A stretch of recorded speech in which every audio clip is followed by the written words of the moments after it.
بسم اللہ الرحمن الرحیم۔ نبی کریم صلی اللہ علیہ وآلہ وسلم نے ارشاد فرمایا، اللہ تعالیٰ اپنے بیت حرام کے حاجیوں پر ہر روز 120 رحمتیں نازل فرماتا ہے۔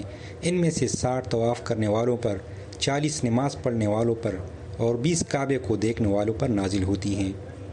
نبی کریم صلی اللہ علیہ وآلہ وسلم نے ارشاد فرمایا، مسلمانوں حج کیا کرو تاکہ تم تندرست رہو، اور شادیاں کیا کرو تاکہ تمہارے شمار بڑھ جائیں اور میں تمہارے سبب سے دنیا کی اور قوموں پر فخر کر سکوں۔ نبی کریم صلی اللہ علیہ وآلہ وسلم نے ارشاد فرمایا کہ بیت اللہ کے گرد پھرنا اور صفا مروہ کے درمیان پھیرے کرنا اور کنکریوں کا مارنا، یہ سب اللہ تعالیٰ کی یاد کے قائم کرنے کے لیے مقرر کیا گیا ہے۔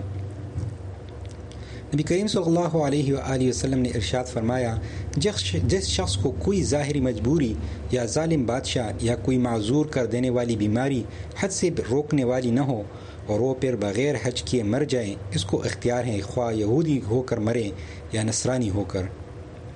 نبی کریم صلی اللہ علیہ وآلہ وسلم نے ارشاد فرمایا، اگر جوتے کا تسمہ بھی ٹوٹ جائے تو اللہ تعالیٰ سے مانگو۔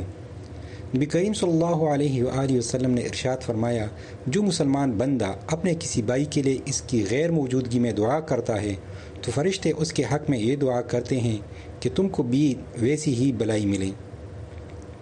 نبی کریم صلی اللہ علیہ وآلہ وسلم نے ارشاد فرمایا، اللہ تعالیٰ کے نزدیک سب سے افضل اور قیامت کے دن سب سے بلند رتبہ عبادت کون سی ہے؟